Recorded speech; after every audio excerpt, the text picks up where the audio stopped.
Welcome to the road to growth, success of an entrepreneur. We've raised the bar. Learn firsthand from successful business owners and create your own path to success. I'm going to show you how great I am. It's time to hit the road to growth with team lead of the Enriquez Group, Realtor Vinny. Hi, you Road to Growth listeners. Today I have Tim Brown. If you're watching us live, he has a huge smile on. If you're listening to us, maybe you'll hear it in his voice. He is the CEO of Hook Agency. It's a marketing company, SEO, all the fun stuff people get excited about when they're trying to find business out there. Thank you, Tim, for being here. Absolutely. Thank you for having me. So have you always been into, I sometimes say sales, sometimes say computer. I'm guessing when you were younger, it was more of a sales or computer or what? What was the situation when you were younger? Yeah, so I was definitely into computers, and I liked doing Photoshop and stuff like that when I was younger. I was actually a musician, so I was playing in a band, and I was making videos and graphic design stuff for that. And I found myself kind of getting lost in that work and enjoying the actual promotion of the band, sometimes more than the actual playing of the music. So as I kind of progressed through my 20s, I slowly transitioned over, started making websites for people. I went back to school and finished school for that. And so, yeah, that was how I kind of came to, marketing and marketing people's websites. What did you play when you were in the band?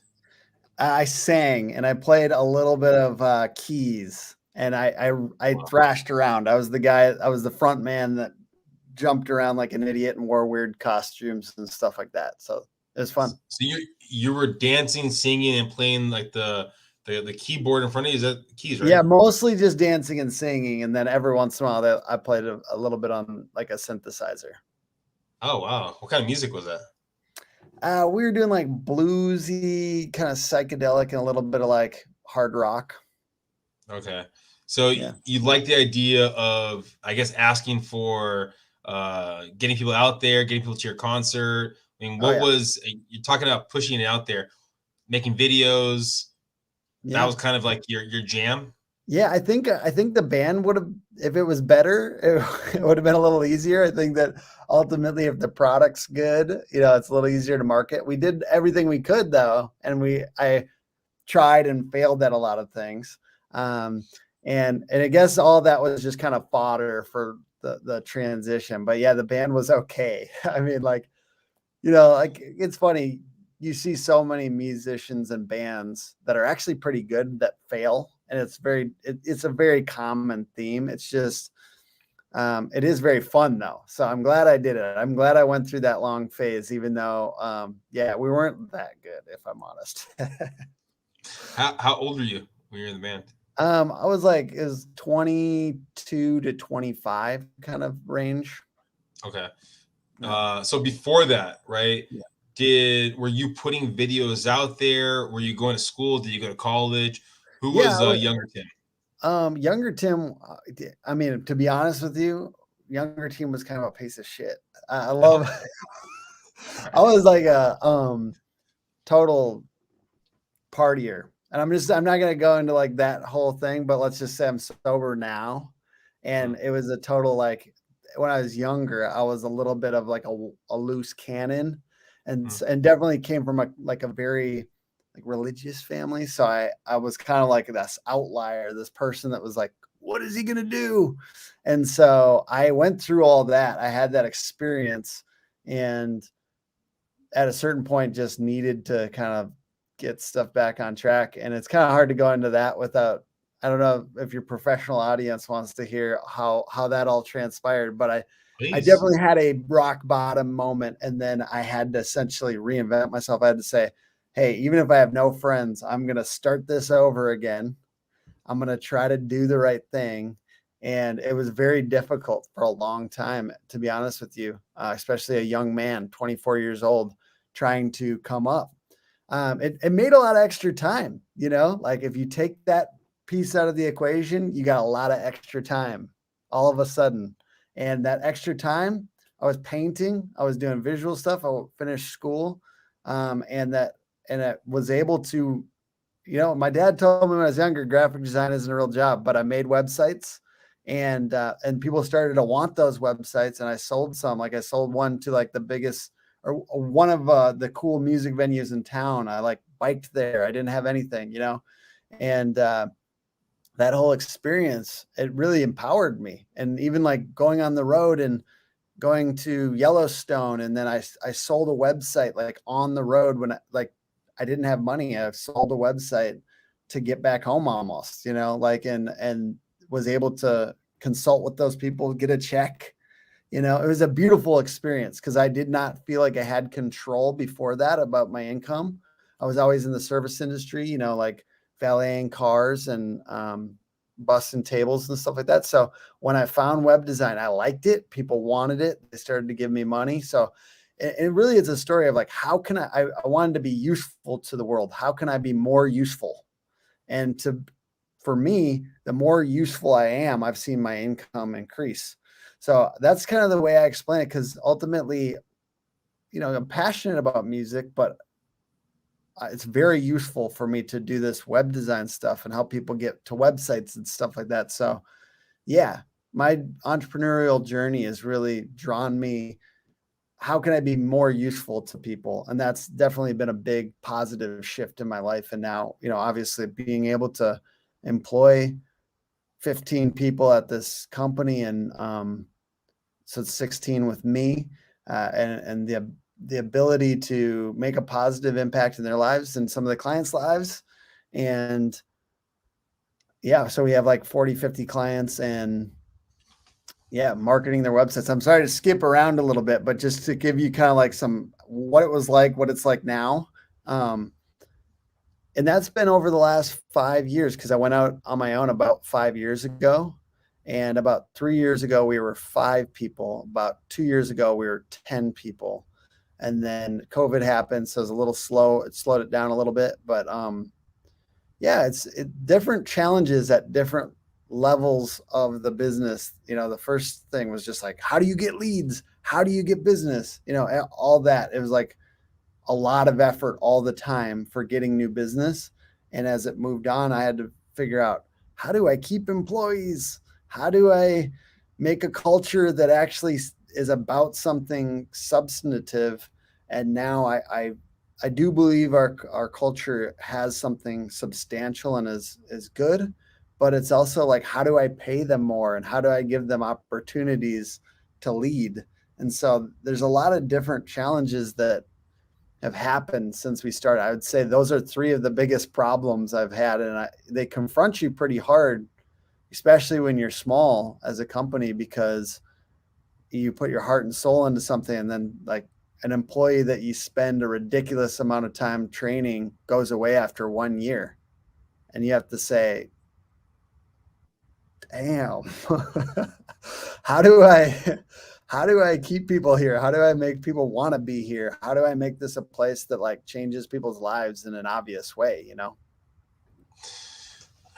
Well, so for most businesses, right, it's the idea of planning, right? Not necessarily for today, for tomorrow. I know a lot of the words you're saying kind of like is about the now. Okay, how do I do this now? How do I do this now? But yeah, a lot of that stuff, it goes into the idea of planning.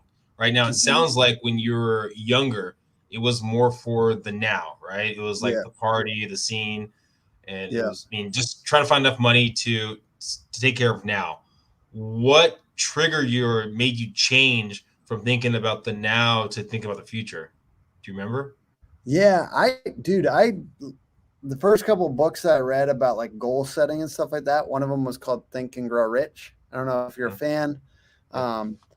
That was a big one for me. It got me to imagine what my ideal life would look like. And I'm not going to lie, I hit a lot of potholes before I ever got any traction with that. But I've read that book like 7 times now. It's both about setting goals and breaking those down into smaller goals. And it's also about kind of using affirmations and belief to kind of increase, the way I look at it is like, it increases your amount of like consciousness of your ideal state. And as long as you are constantly kind of breaking goals down into smaller goals and actually doing them on a rhythmic basis, and you're increasing your consciousness of your ideal state on a regular basis, I think I will always be getting better and I will always be improving as a human. But yeah, I definitely had serious problems that led me to change from thinking about now to future goals. Like for me, it was, I mean, I'm gonna say the A word, I have alcoholism. So for me, I had serious problems that basically took me down a peg, humbled me, and basically brought me to my knees. I mean, and I had to look beyond the now at that point, because I was confronted with my own mortality, you know. So I mean, it sounds extreme, but what happened? What happened? Okay, well, I basically just I basically had a mental breakdown when I was like, 23 or 24 or so. I was on a long road trip with a buddy, and we had been doing all kinds of substances, and then they found me walking along the road naked on the side of the road, and I got put in the psych ward. And I basically had already kind of toyed with the idea of like a 12-step program, and in that I decided to kind of revamp. And so that was about actually only 11 years ago. And I had to go live with my parents. I didn't have anything but like a really shitty car, and I had to go live with my parents for like 6 months, and then I moved in with some sober people. And it feels like almost like a little too honest to say all that on here, to be honest with you. But I'm happy to do it if it helps even one person kind of think about, you don't have to go to the lengths that I went to in that rock bottom scenario. But I think anything that kind of like humbles you and helps you kind of look at, where you want to go long term. I didn't want to keep doing the same things I was doing. And obviously the very like specific scenario was just an example of like things that were kind of going wrong in my life up to that point. And I think is like, I wasn't on average behaving how I wanted to behave. I was incongruent with my behavior, did not match what my ideal behavior I wanted it to be. And so that was kind of like, there was bad friction. And so that was kind of probably part of what led to like a psychological breakdown. This is deep. No, I mean, be honest. I mean, we all have our stories. I mean, I've dealt with, I have an addictive personality. I mean, I've had friends that have gone down really bad rabbit holes where you're talking about robbing banks and things like that. I mean, I've had really bad situations. So I know I fully appreciate your honesty. Yeah. And there's a lot of people out there that when you're in those low moments, you kind of say, what am I doing with my life? So I can appreciate that. Now, I mean, it's just not a permanent. That's the other part, is like, I hope that what I, show with my life is that those things don't have to be permanent if you're down one of those rabbit holes ever. So, well, it goes into my next question. So you said your parents or your family was religious, right? Yes, sir. Now, when you were in that low moment, were they, because I know when you're in those low moments, sometimes the people you have around you look down upon you instead of looking you in the eye. And there's a different feeling you get where it's like, I don't want to be judged right now. I want basically help to get to where I want to get to. Were they kind of helping you, or were they looking down upon you? Does that make sense? Yeah, if I'm honest, I resented more at the time, definitely, how much they looked down on me. And I think like one of those things I think now I hope that I help people kind of see is that it was a health problem. It's not just like Tim's a bad person, because my behavior now and the things I'm doing now do not demonstrate that like Tim's a bad person. What it demonstrates is Tim had an addiction, and that is a health problem. And it's one of those things where I do wish I could go back, but ultimately what I realized long term is like, I can't sit there resenting my family because they're different than me. Like I have two pastor brothers, so you kind of you can see how it could be more extreme, but they're kind of that variety that's a little bit more spiritual, and they're loving people, but like you can feel it. You can feel the judgment no matter what. I think no matter what, my family Even if they weren't super religious, could have been judgy just because my behavior was bad. But yeah, it definitely was one of those things where I had to get over that resentment to like move on with my life and not live, just to like for them. I have to live for me, even when it's positive. I can't do it out of spite. No, it makes sense. And then you're with them, then you transition to another group or another house, and you're staying with friends, right? Yes, sir. Yep. I was living with, 3 people I met in like recovery meetings, just kind of going to meetings and I was painting and playing music still. I was doing the same things. It was a good experience because I realized I could do all of that sober and the things I did enjoy. And then I went to school. I was doing a little bit of art classes and decided to go for graphic design and web design. So in that transition, basically, to be honest, my wife now was my girlfriend at that time. And she was like, so the music's not that great, bud, but the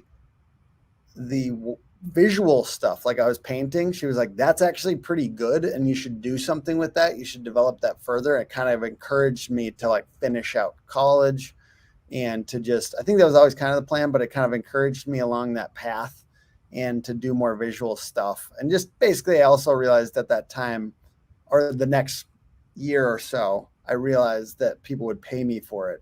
And that helps. Because then essentially, like if you can do anything for 40 hours a week, like that people need, it's kind of a cycle. It's an upward cycle that will push you along that direction, because then it's like, oh, people need this, I'm going to keep on doing it. And then you get better and better. People need this, I'm going to keep on doing it. And then you get better and better. So I feel like that was kind of what I started to experience then with like graphic and web design. Was your business at that time mostly word of mouth, or were you advertising? Yeah. What were you doing? I got a break actually. I think we're all made of some breaks, along the way. At that time, I made a deal with a local newspaper to do like that, also had some magazines to auction off my services of a website for advertising. So I did a trade. It's called the Golden Gavel auction. And I made that trade. And then the person never ever like made me do the website that I auctioned off, but I got $7,500 in advertising in these magazines. And I got like 2 or 3 really good clients, including that like music venue from that. Like, I mean, they say print is dead, but I got it from these magazines that serve the Minneapolis area. And so how'd you get in contact with that company, the magazine company originally? See, there's so many weird little twists here. I was on like a band social media app, and I was like, I went and jammed with this band, and the band was one of the guys worked for the newspaper. So I was like, and that band didn't work out, but like just being excited and interested in my other stuff, I guess now I consider it my hobby, that got me connected with this newspaper, that got me connected with this auction, that got me connected with these 2 awesome clients that essentially further proved that I was capable at this. And then I started to have a good portfolio of websites. And then it started to sell itself a little bit. Okay, so it's starting to sell itself. Still, it's only word of mouth. Yeah, it was word of mouth, and I was definitely social media. I was posting on social media. I was using my personal Facebook. I was using my wife, now my wife, my girlfriend at the time, was telling people about it, and she was a hairdresser, so I got a couple clients that way. And social media sold me a couple websites in my own personal network. I did try cold calling at that time. I tried everything. I went and handed out flyers to my neighborhood businesses, like all around uptown Minnesota, Minneapolis. I was also trying to learn SEO at that time. I was trying to make blogs about web design. And I was making blog posts that I wanted, You know, like I was trying to figure out like what would I want? Like I would Google fonts and there wasn't any blog posts about like hipster fonts. So I'd like make that blog post. And those are the ones that did the best were the ones where I wanted something, it wasn't there, so I made it. And then those are the blog posts that actually got that first initial traffic over those, you know, those couple of years. I did end up working for another company after I got done with college. So I was freelancing in college. I had one dramatic moment where I quit the restaurant I was working at. I was doing social media at the restaurant I was working at. And I walked out one day because I was like getting yelled at by the chef or something like that. And then I never went back. And, you know, basically the only other job I've had since then was the marketing agency after college, which I did that for about 2.5 years. I worked at another marketing agency. When you did that like give and get kind of thing of like the free advertising to get that, was that when you were still at the marketing agency, or is that when you're all by yourself? That was before. But a lot of like the work, some of the projects that I did through that got me this job essentially, because it gave me examples of my work that ended up getting me this job, which it wasn't like a glamorous job or anything, but I really like, as I graduated college, like everyone else was getting jobs and I didn't know that, I didn't feel super comfortable with the idea of just being an entrepreneur out of college. It made me feel like maybe I was like, I wanted to prove that I could get a job. Do you know what I mean? Like it made me feel like I was supposed to get a job. And I'm not mad that I did it, but it is an interesting kind of thing that I felt like I had to, because it felt like legitimizing that I've had a job in the marketing agency. I did learn a ton in that job. And essentially I kind of recommend it for somebody coming out of college to get a couple years in at a job before they start their own business. At least that would be my take. But when did you know that your solo business was strong enough for you to leave the marketing agency? Yeah, so I had gotten my recurring revenue. So I was doing this on the side. I learned SEO a lot from that agency, if I'm honest. They had like people that were really good at it. And so I just kind of like saddled up to him and learned from him. And I was researching on my own. I was doing experiments on my own, and I was trying to rank my website for local terms like Minneapolis web design and Minneapolis SEO. I've since moved on to like be really focused on like home services and construction and stuff like that. But at the time I was really going after just Minneapolis. And so what was the question again? I want to make sure I hit it. When do you know it was the right time for you to leave a marketing agency and to go to your business full on? So I had a hustle buddy that I had gotten to work at that company who was also very good at SEO. And I wanted to learn from him too. So I was learning from him. Him and I would go on walks every day around the pond outside of that business and just talk about like at lunch. And we just talk about what we had going on in our own personal like freelance stuff and 20 to 30 hours outside of work. And at this time, mind you, my wife was telling me like, what are you doing this extra stuff for? You know, like you don't need to just sit there blogging. Like it's not real. Come hang out. And I would just be like, I love you, but I really think this is going to turn into something one day. And so him and I would chat, my buddy, and I had gotten my freelance recurring revenue. We always talked about like recurring monthly revenue. Even when I had websites, I'd break it down into 6 months and call it recurring revenue because it was useful to me. I got that up to over my salary.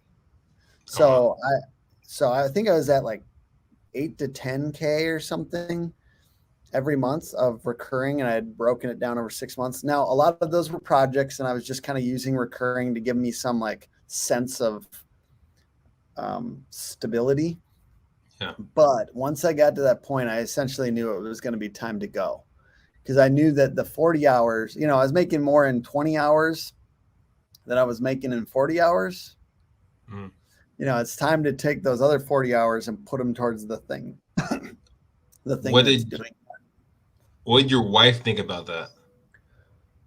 I think I had been listening to somebody who is very smart on podcasts and stuff like that was saying, make sure your spouse is on board.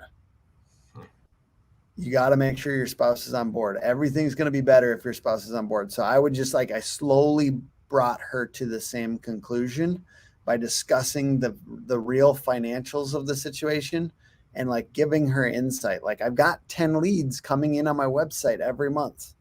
So those leads will continue coming in.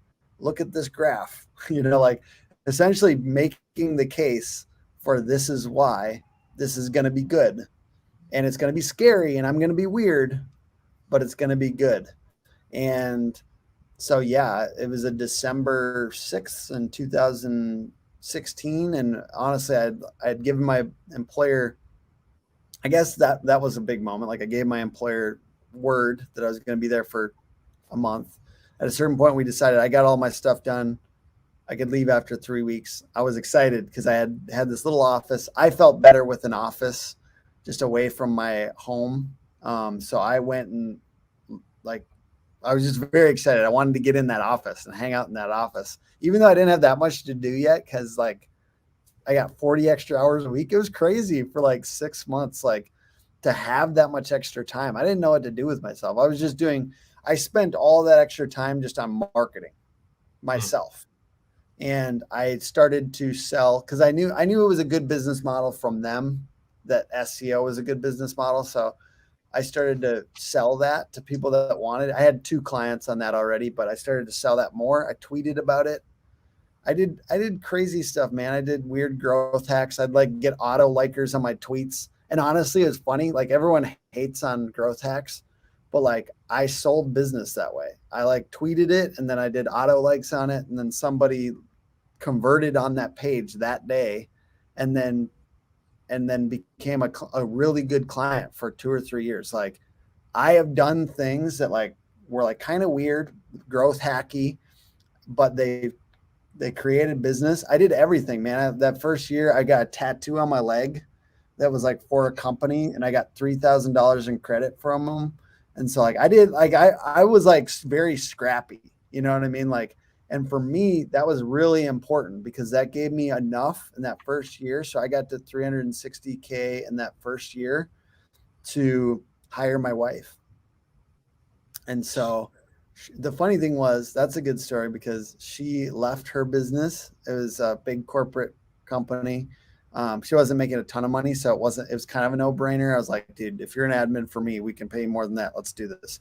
And the next week or in the next week or 2, they laid off her whole department. Oh, wow.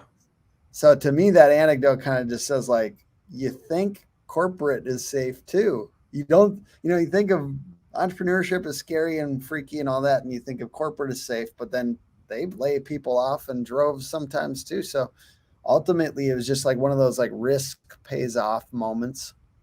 And we've had a lot of those since then. What do you think in that first year, and maybe even now, was driving you to do those crazy things, as you call them, those hacks? Yeah. Ego. Ego and just I'd seen some of it work. You see what works. You see random things that work. And you from my point of view, it was take every conceivable advantage that's ethical. Do the things that you don't do anything that is wrong, but take every conceivable advantage that you have. And it's more fun that way. I always thought failure is hard, hitting your face against the gravel is hard, succeeding is really hard. They're both hard. It's basically just choose your hard,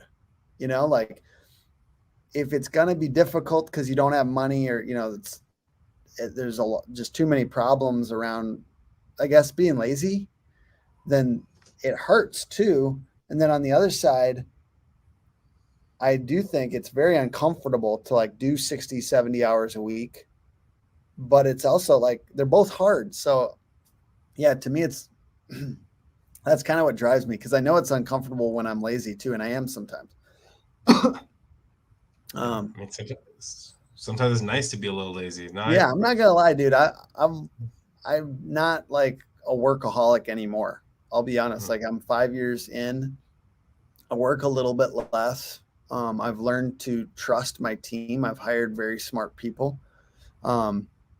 But I can't lie. I think for me, I wasn't smart enough to get by with working 40 hours a week and seeing massive success. Like, and I'm not saying massive success, but even those first couple of years to hit 360 that first year and to, go up from there, it took 60 or 70 hours a week, and I was a little ridiculous with it because I didn't want it to be, I could have done something and I failed, like I just, if this is an experiment, this business, and it's cool, I guess it feels like it's not an experiment anymore, but if this is an experiment, I don't want the experiment to fail when it didn't have to, like I basically feel like I should do everything I can so I can see whether this experiment is going to work. And now I don't think I could go back and work for anyone else because I'm too stubborn and I want too much control. So you've talked about the growth that your company has accomplished over these, 5 years or so. When you first got it that first year, right? It was $3,000 for someone to put a tattoo on you. What's your cost now? 1.7 million. Oh, 1.7 million. Okay. Fair enough. Now, if you could look back, what do you think has been kind of the biggest kind of hurdles or obstacles you've really had to kind of work through to build your brand? I know we've gone through a lot of the different ones of kind of your own personal journeys, but in building your business, what will you say? Can you kind of paraphrase that one more time for me? What do you think in building a brand, building your company? I know for myself, one of the things is when you actually hire people, that's been one of my more difficult things because I can be a hard worker. Yet when you're guiding people to be a hard worker, that can be difficult. Other people, it's basically the mindset, imposter syndrome. For yourself, what do you think that was for yourself? Yeah, I agree. That's a big one, and kind of building on that too. Keeping people that are awesome and motivating them, even when they're high achievers, like especially we have some young people that are high achievers. I can see it. Sorry, man. We're getting better at hiring, but sometimes high achievers are like impatient and they want to see big something right now. Let's go. Like want to see their salary go up. They want to see they're like impatient with their coworkers, like let's go. And it's kind of like helping them see where it can go, like basically helping them see the vision for their personal career, what's possible, and making sure that you're helping them get there. I think that's definitely part of what's difficult about it. Do you think you would hire yourself, the one that was coming right out of college? Oh, yeah. Yeah, you would. Oh, yeah, I'd hire myself. I was just like, the kind of guy that gets stuff done and makes sure that even if I don't know how to do it, I'll figure it out. And I was very motivated. I'm so sorry. No, you're pretty fine. He's just, you know what? I can tell you're just getting very emotional, Tim. That's where the coffee is. Hey, now, if we were talking, let's say in 5 years from now, where's Tim going to be? Where's your agency going to be? The agency is going to be really helping contractors modernize their marketing, home services businesses modernize their marketing. I think we're going to be making a dent in a broader fashion of some type. I think it's either going to be like putting some people through like contractors, trade workers through like a scholarship or something. We're going to be promoting the idea of the trades and home services in a broader way, legitimizing it, making it look cool.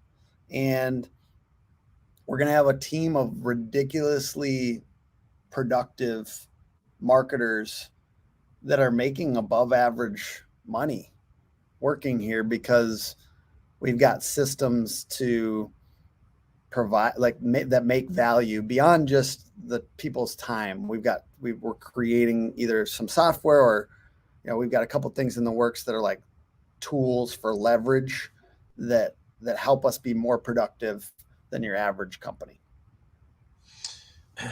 Any last words that you want to throw in? I appreciate you being on here today. Any last words you want to throw out to anyone listening? Yeah, I think my biggest thing that I think is like a growth hack, but ultimately like just a really good mindset thing, is make sure that when you get hit, when something seems negative, there's a drawback of some type in your life or business, look at it as like, if this ends up being a positive thing, what will I have done? How can I double down in a way that makes this end up being a positive thing? How can you turn a negative to a positive? I mean, yeah. And I appreciate you, Tim. I think you were a little reluctant to tell your story when we first started going, but I just never know. I never know how deep people want to go. I love talking about it. I'll talk to you about like whatever, but I just never know how deep somebody wants to go. Cause I think some people, there is a stigma. So some people will be like, if we out this guy as an alcoholic, will people trust him on the business side of things? But I'm definitely grateful to be able to chat about that anytime I can. Cause certainly if you ever need any help with that, say what's up. I'll chat with you about it.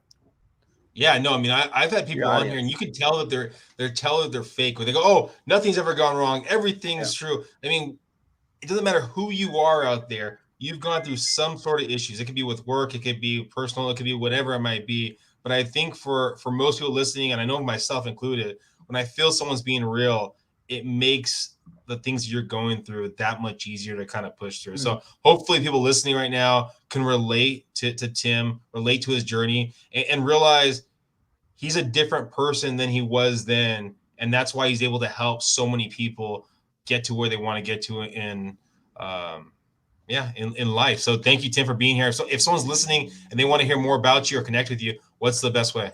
Yeah. So Hook Agency all over social media, but also Tim Brown, Hook Agency. If you just throw that into LinkedIn, I'm very active on LinkedIn. So say what's up to me on there. Perfect. Well, thank you guys. Please subscribe, please share, and go follow Tim. Bye, guys.